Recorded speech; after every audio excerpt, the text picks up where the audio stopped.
Hello and welcome back to the Sex and Healing podcast. I'm your host, Erin, and thank you so much for joining me as we take a wild ride together through the realms of sex and healing. Now, I'm recording in the morning today, which means this comes with a disclaimer that the roosters are going to be going and having their good old morning routine happening in the background. So I do apologize for the amount of roosters. There we go, right on time, that you're likely to hear in today's session. But this is a very exciting episode, so I'm hoping that the content will be juicy enough that you won't even notice the roosters. But today we are going to be diving in to how to come on command. Now, I know for a lot of you, your first thought at that is probably disbelief, and that's understandable. But I'm coming to you today from a place of personal experience. I can come on command. Now, that wasn't something that came easily, excuse the pun. It's a process, but I'm very excited to share that with you today. Now, there's some really solid science behind this as well, but I've done my best to take my experience and reverse engineer it as best I can to understand it, to be able to share with you. This isn't something that I've been able to offer to someone else. It's something that someone offered to me, and it's my experience. It's been an amazing, what can I say? Like, to be aware of my own capacity in this way, but also the fact that this is a result of my commitment and my willingness to experience the fullness of my sexuality. It's an amazing milestone of that. So I feel very proud, isn't the right kind of word, because there's a humility with it as well. I don't by any means think that I'm better than anyone else because I can achieve these things, but it certainly warms my heart and blows my mind with what the human body is capable of, what our own personal potential is. You guys know that I'm an absolute potential junkie.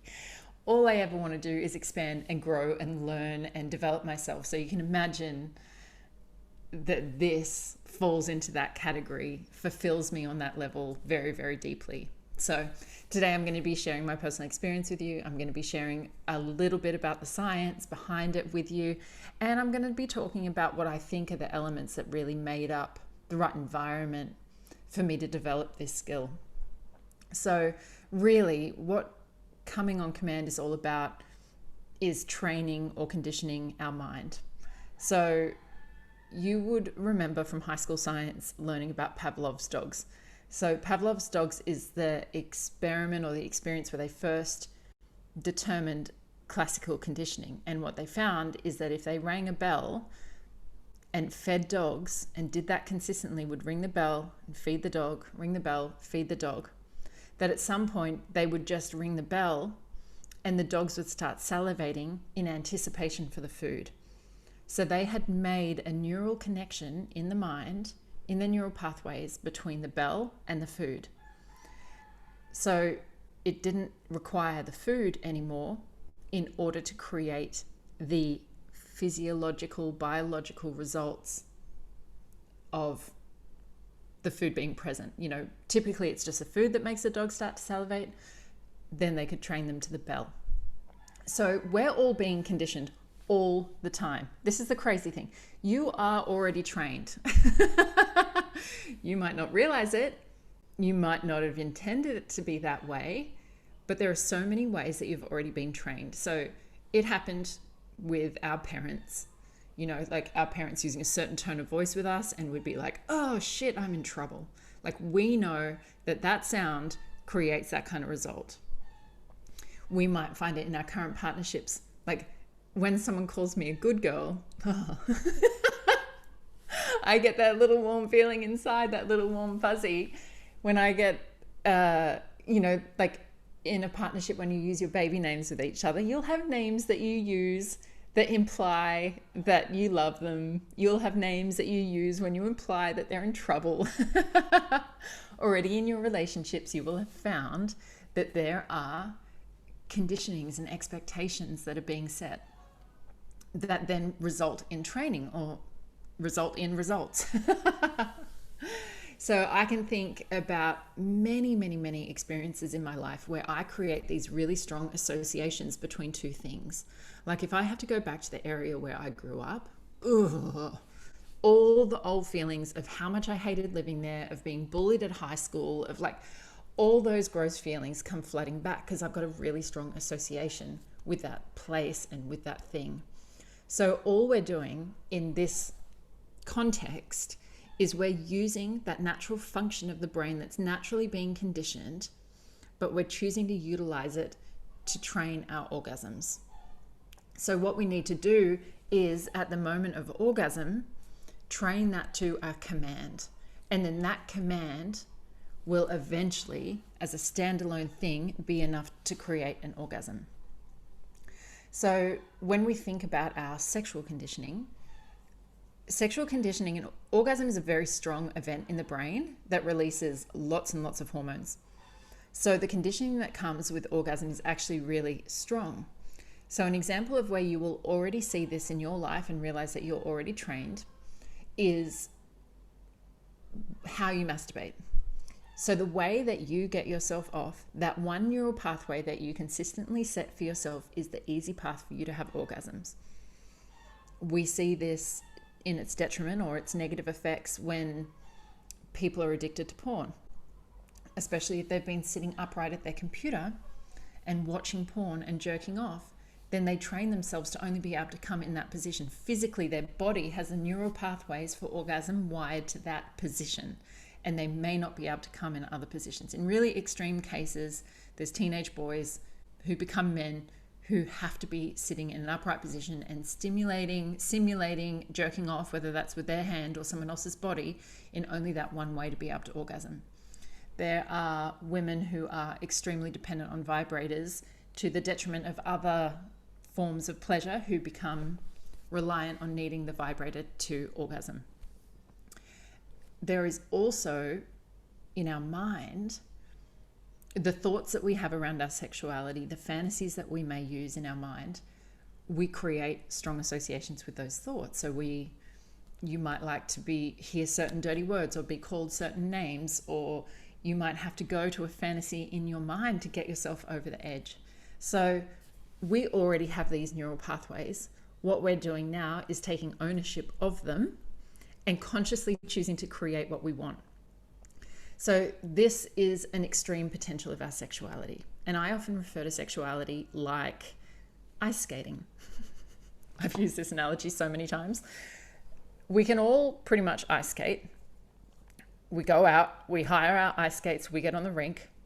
We've got to hold on to the edge and we stumble our way around. And then if we're lucky, we kind of get to the point where we can kind of glide around the rink in circles, but we don't leave too far off the edge. And then for some people who want more, then they train themselves more and they start to be able to do other things. So maybe they can go fast, maybe they can skate backwards, maybe they can start skating with a partner. Now we're all capable of doing this. We've all got the potential inside of us. Yes, it will come more easily for some than others, but if you commit yourself and you get training and you get support or coaching or whatever it might be, and you practice, you will then be able to find that, shit, I can skate backwards and I can do some partner tricks. Then there's people who go to the next level who say, okay, I'm really going to perform this as a sport. And then at the extreme level, we have Olympians who are doing like gravity defying, mind boggling things that you as a regular old person think, never in my life could I do that. But if you'd had their life, if you had trained as much as they had, if you had been as consistent with that, your body would be able to do that. Again, we do have to look at that natural, that's one element there, that some people have a natural skill. I am naturally orgasmic. I've been multi-orgasmic my entire life. I started masturbating very young. So I do have an advantage in that sense. I would say that allowed this training process to be fast, but I believe that everyone has this capacity. It's just how much we have to work for it in order to reach it. Some people can pick up a guitar, a musical instrument, and from sight be able to watch someone else and learn how to play the guitar and are making music. If I have to pick up a guitar, like, I really trust my mind and I trust my emotions. I trust my intelligence in those two places. Physically, I'm not the most agile person. I'm not a sporty kind of person. I don't really trust my body in the same kind of way. But when it comes to the realm of the mind and the emotions, I'm all good. I'm confident. I believe in myself. I can learn very quickly. But something like the guitar or auditory learning, anything that requires me to listen, oh man, I struggle. It's a much longer journey for me to get there. But that doesn't mean that I can't get there. It just means that I need to be more committed. So regardless of where you're at now, if you really want this for yourself, it's absolutely possible. But I also don't want this to be a point of comparison. I definitely don't want this podcast and this episode in particular to be a reason for you to feel bad about yourself or to compare yourself. Like, those things are so anti-conducive, whatever that word might be, destructive to our orgasmic potential. So listen with curiosity and openness and be aware that it's possible. But if you start having thoughts, comparison thoughts, feeling bad about yourself, I'd say turn it off now. That's not going to be of any benefit to you. I don't want you feeling like that, and it's certainly not going to help you expand your orgasmic potential. So in the end, with our sexuality, orgasm needn't be the goal. If we're chasing orgasm, we are missing out on all of the orgasmic potential that's available to us. I like to say that all of sexuality should be as good as the orgasm itself. So it doesn't actually matter if you're orgasming or not, because the whole thing was enjoyable. We have this tendency, though, in our society to prize the orgasm. And especially for women who have much, much lower rates of orgasming with a partner than what they have in their own personal practice, tells us that they often get in their head.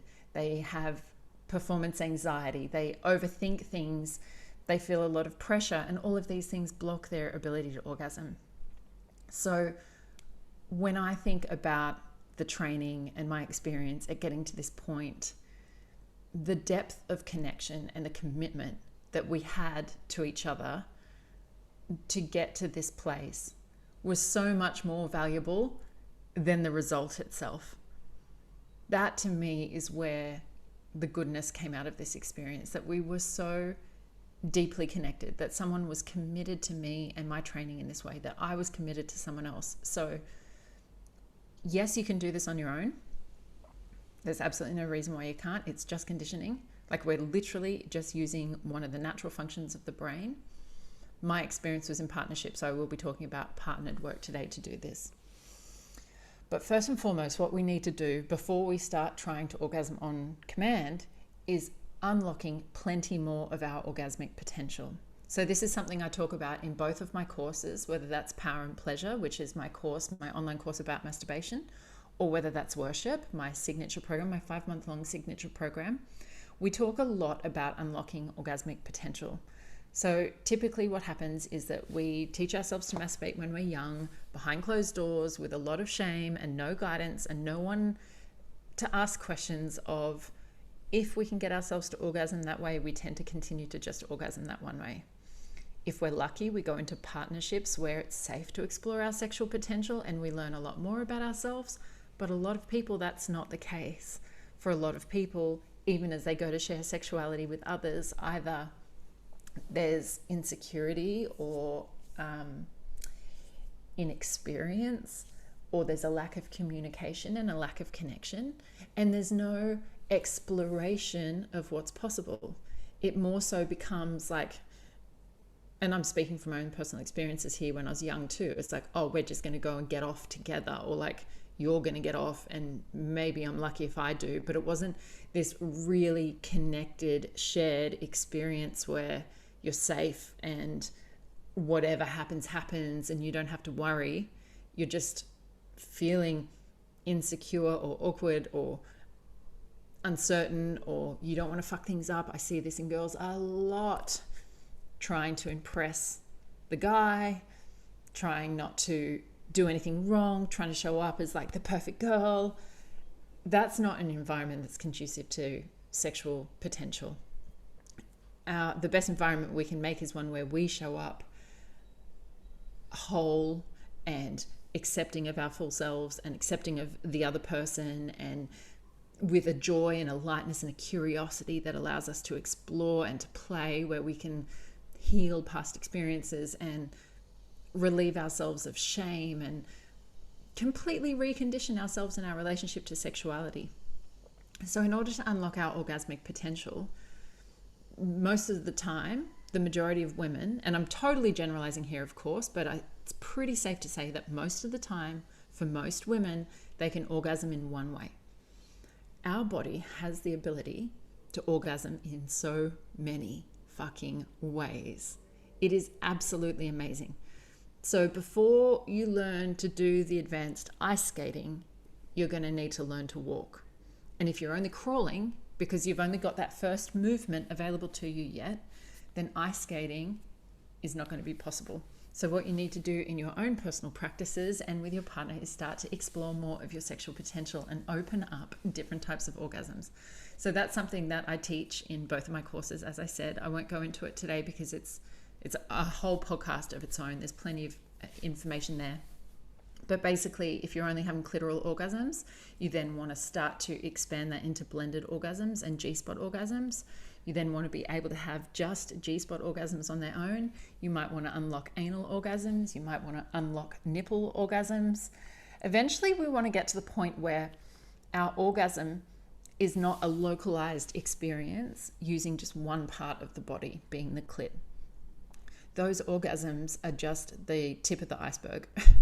And I mean that quite figuratively and literally, because the clitoral head is just the tip of the entire organ of the clitoris, which is much larger and much more internal orgasm. So you can access that clitoris from different directions, from underneath, from behind, from the front, from the top. We want to stimulate the entire area.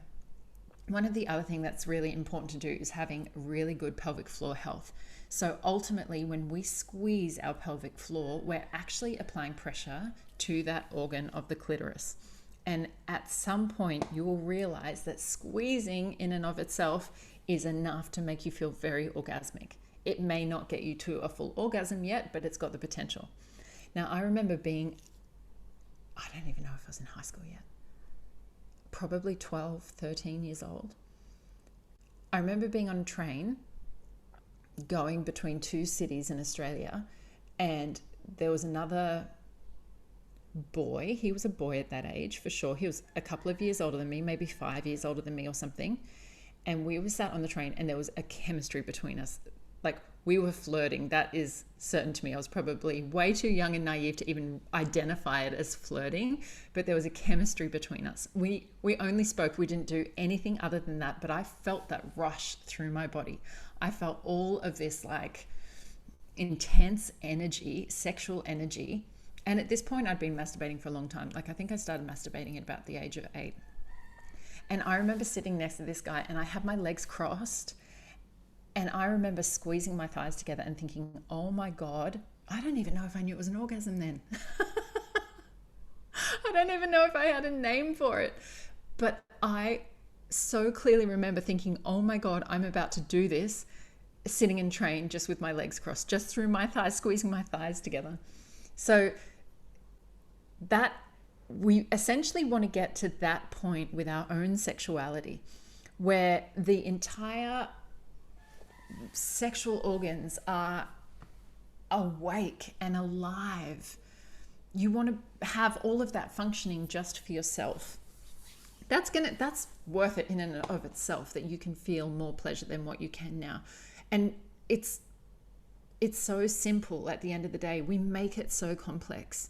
And women's sexuality is very complex in many ways, especially the mental and the emotional aspects that cannot be. I'm going to talk about them in this episode because it is very important. But right now we're talking just about the physical layer. But it's never just the physical layer, obviously. We are mental, emotional, physical, and spiritual beings. And all of that, we need to be turned on.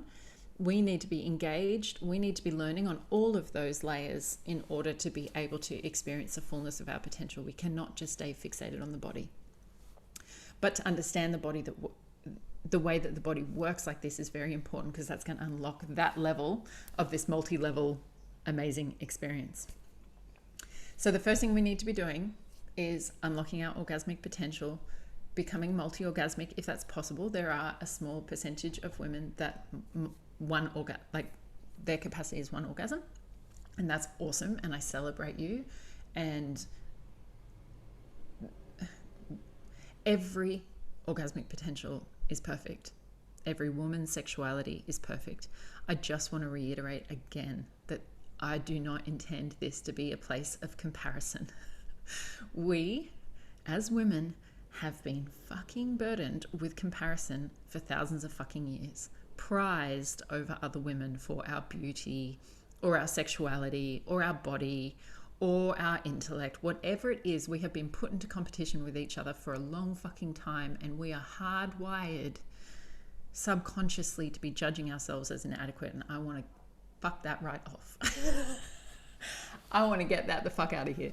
That is not going to help. We are going to celebrate ourselves, and we're going to celebrate each other no matter what our sexual expression is. So if you are one of those women in that small percentage who orgasms once or has not yet experienced orgasm, you're perfect just as you are. If you sit in the middle range and orgasm comes somewhat easily for you, and you maybe come once, maybe twice, that's absolutely perfect. If you're on the other end of the scale where I am, where it's always come easily to you and this hasn't been something that you've had to work for, that's also awesome, and we celebrate that. None of that is better than the other. There are people, as I said, who can pick up a guitar and are amazing at guitar. There are some people who have been athletic their entire fucking lives and can do amazing things with their body. There are other people who can learn languages incredibly easy. There are people who can make incredible handicrafts and use their hands to create things. There are people who are naturally good mothers. There are people who are naturally good green thumbs. Like, I'm getting goosebumps as I say, we all have something amazing about us. As you hear these things about sexuality, you probably have not had this conversation before. I think it's safe for me to assume that everyone that's listening to this podcast now has not invested in learning how to come on command before, because it's unheard of. So no matter where we are, we just accept that that's where we are, and we enjoy it, and we know that our potential is infinite. It's never going to run out. We can continue to learn and discover more and more about ourselves.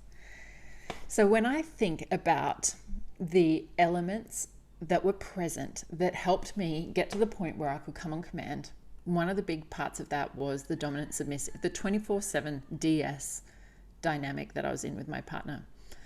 There is on the dominant side of the slash, there is a demanding, a commanding energy that fuels him. He loves to demand, and he loves to control and take. And on the submissive side of the slash, there is a desire, a deep desire to please and to be of service and to give. And when those two come together in a negotiated and consensual way, it becomes deeply satisfying for both of us. Of course, there's a lot of unhealthy dominance on the planet, domineering energy, non-consensual, selfish taking that has hurt many of us. That's not what I'm talking about. What I'm talking about here is much more sacred than that. And it's a fuel that we both live off that satisfies us and touches a very, very deep part of us that nothing else in life does. So my desire to please him, my desire to serve him, my desire to give him anything that I can is a huge component of this. His desire to command and demand and give, actually, as well, in the training and that commitment. If you don't have those two things fueling this, now you don't need to be in a DS situation. That's not what I'm saying. What I'm saying is that there's a level of commitment to each other, to ourselves and to each other, that's mutually beneficial. That's probably the key there. That he loved taking my orgasms. He would feed off my orgasmic potential.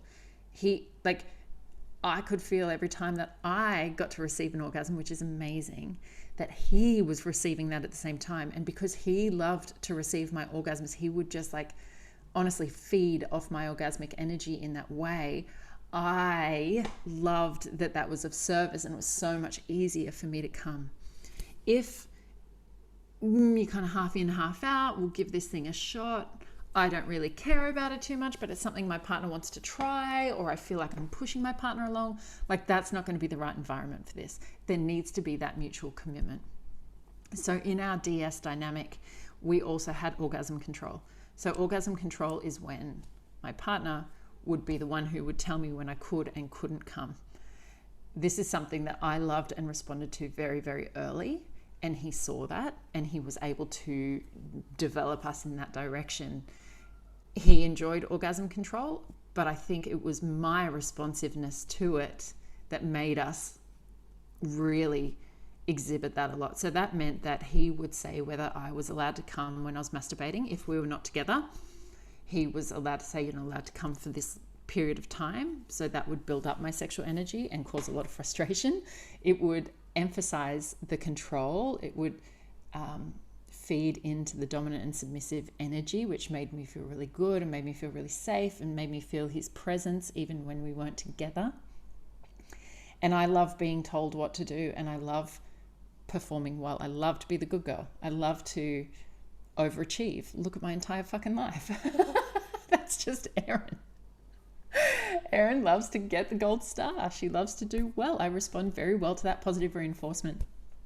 So the orgasm control, when I got to the point before, so on our journey to the epitome of coming on command, when we were just in the orgasm control, I found myself not able to quite get to the edge unless he would say. So I'd say, may I come now?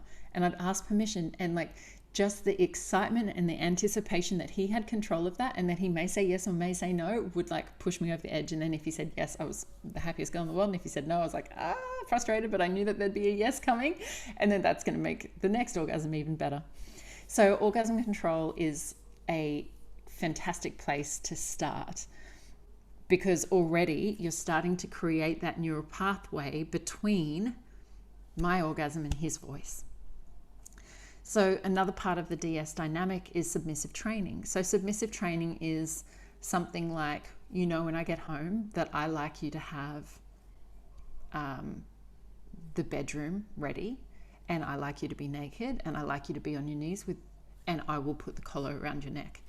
So that training, that you know what's expected of you, that you know how to please, and again, this is all negotiated. For those of you that are inexperienced in DS, I'm mindful that some of this stuff will be hard to hear, or hard to hear if it's not in the right context. Because I was about to say that he might come home and say, I like my dinner to be cooked. Now there's a lot of people that will be like, fuck you, I'm not just going to cook you dinner, that's not my job. But within DS, it's something that's negotiated, it's within my limits, and it's something that I really love to do. And sometimes you have to do things that you don't really love to do, but you want to do it because you know that pleases your partner. There is so much mutual respect at the basis of healthy DS that we don't see commonly in normal relationships, in fact. So that submissive training is that the dominant gets the ability to train the submissive in the way that's going to be most compliant to their DS dynamic and what they've agreed to. But it also comes with things like training the submissive to be a better person. So what I see a lot is a lot of submissives that say, my dominant tells me I need to drink 2 liters of water a day, and I need to do this and I need to do that. Now that is not just for the dominant's benefit, although having a healthy submissive is of course beneficial, and you want to give that. You realize that my well-being and my health contributes to you as well. So it makes it easier to do in some ways, especially for people who are very, very submissive. Having someone to do it for makes it much easier to achieve these things. So one of the things I loved about DS was that it helped me develop myself in many areas of my life. So if I wanted to do something like recommit to a daily meditation practice, I could ask and say, could you help me? I want to commit to this. And then we could create a structure to support that, which would include training, and it could include punishment, that if I don't do that thing that I've committed to, then maybe I don't get to orgasm for a week or whatever it might be. We never had to use punishments because I'm a very compliant person anyway, and I love to do a good job, so we never had to cross that bridge. But of course that would be there if I had done that. So submissive training is just another way of really getting into a beautiful synchronization with each other through conditioning and classical conditioning. Now, all relationships have this training, whether you realize it or not. This is why I love DS, because it's negotiated and it's consenting. There's always a dominant partner in a relationship. Someone's got the power, someone doesn't. Someone does the dishes, someone does the cooking. Like, you fall into your place in this way, and then you train each other, because if I come home and they haven't taken the bin out and I'm cranky, they're going to get their punishment, which is me being a bitch, whatever it might be. So these are all the elements that really contributed to the right environment for us to do this training, to get to the point where simply through command I was able to come. So really what's happening now is we use these aspects of our relationship. We get into this charged erotic state. We get right to the edge of orgasm. And what we want to do is start to use that part of our mind. Think about the times that you've wanted to masturbate and you've wanted to come, but you couldn't quite get yourself there. And you're like, oh man, what am I going to think about? What's the fantasy in my mind? Like, if you really had to get yourself over there, what is the fantasy that gets you over the edge? It's like the mind. It's actually the mind that gets you there. It's not the body, even though you're stimulating your body in that set way. It's like that final component is that the mind has to click into place. So what we're doing now is we're using our mind in that sense, that the mind, that this whole thing is so erotic for you and so conditioned with such extreme states of pleasure that the mind pushes you over the edge.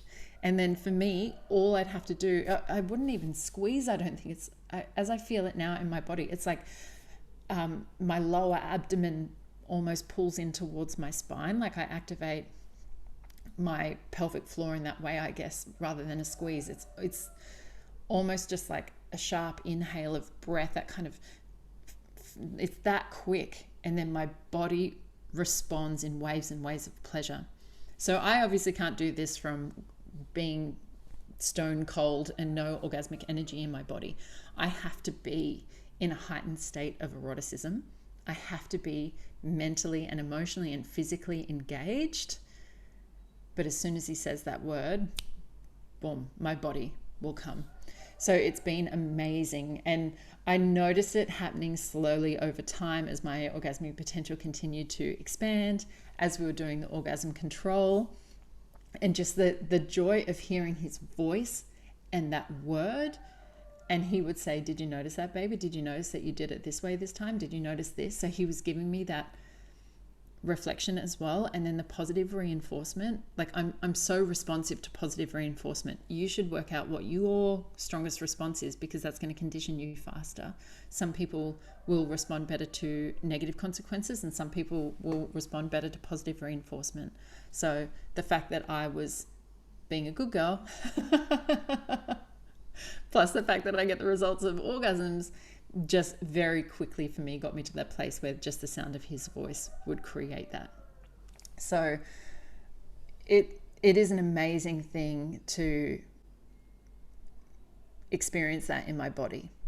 And yes, it's associated with his voice, but I think my strongest association is actually with the command. And my command was now. I don't know if I've said that yet in this episode, but he would say now, and boom, my body would respond.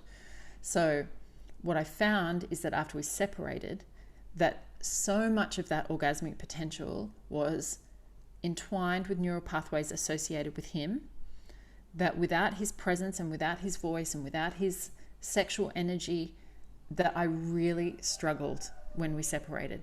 Like, I felt a lot of grief about it, and I felt a lot of fear, in fact, about how I could get it back without him. So I had to reclaim it in a certain way. But the beautiful thing is the neural pathways are there. And when you're just modifying the conditioning slightly, that's much, much easier than laying the conditioning in the first place.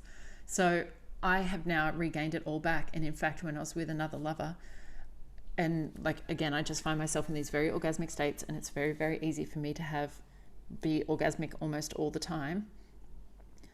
I thought to myself, oh my God, he just needs to say that word. If he says the word, I'm fucking gone. So it's there for me. And if I continue to train it, I can have the fullness of that again very easily. Just like if you don't ice skate for years and you get back on the ice, you might be a bit clumsy at first, but you'll fucking get it back much faster than someone that's never had those skills. So you've got to be aware that this kind of training does tie you energetically and mentally to that partner to a fair degree, but there'll be an unraveling that you can recover from. So if it starts to fade, if you start to lose it, feel the grief if you must, because for me it was an absolute grieving process. It was very, very real. But the good news is it came back again. So how long it takes for each of us to get there is going to be so different. For me, it was a matter of months. I would say, yeah, a matter of months probably of working at it. But there was so much more in the lead up to that. I wouldn't expect someone else to say, okay, we start today and we'll be ready in 3 months' time. Like, again, can we drop the goal? Can we aspire to it with joy and excitement and creativity, but not with the expectation or like all of that energy of like, we're trying to get here, and if you don't get here and you feel like you've failed, and like it's all starting to pile up and it feels like stress and it feels like work, like we're moving away from our orgasmic potential. We actually want it to just be fun and light and joyful and positive experience. So if you want to do it on your own, you need to use that command every time you come. Every time you're on the brink of orgasm, whatever your command is, whatever you want it to be. When I think about my partner and I, we had so many associations with each other that are amazing. Like, because we met on Zoom for so long, the sound of someone chiming into a Zoom meeting. Given that I use Zoom all the time with all of my clients and running my business, the sound of the chime only ever reminds me of fucking on Zoom. Because it's that consistency. So, if you are constantly having sex in the quiet because you're scared that you're going to get caught, you're going to have this super strong association next time you have sex, like, don't want to get caught. Even if there's no one to catch you, you're going to have that there. So be super mindful about whatever it is you're conditioning yourself with anyway. This is how sex magic works, and sexual manifestations is to focus on what you want and all the goodness in your life, and use that peak event in the brain of orgasm with all those heightened, like the subconscious mind responds to heightened emotion, repetition and emotion. So when you've got those hugely powerful, amazing fucking orgasms, ride that train with everything else good, because you're going to be laying super highways in your brain regardless. So may as well be laying amazing ones that are going to serve us greatly to reprogram our mind and experience our potential in all shapes, ways and forms. Well, my beloveds, I hope you have enjoyed this episode today. I hope that it has opened your mind and expanded your possibilities to something that maybe at the beginning of this episode you thought there's no fucking way in hell she's talking bullshit, and now you're like, hold on, wait a second. That seems like that could be possible. And if you want to do it, go for it. And if you want support in it, reach out and let me know, because I would love to support you, and I would love everyone to experience more of their sexual potential. So thank you so much for joining me, and I hope you've enjoyed it. And as always, I love to hear from you. So find me on Instagram, come share the love, let me know your takeaways, let me know what you loved, let me know what triggered you, let me know your questions. I want to know it all. Make sure you subscribe and that you share this episode. And until next time, beloveds, laugh loud and fuck louder. Mwah.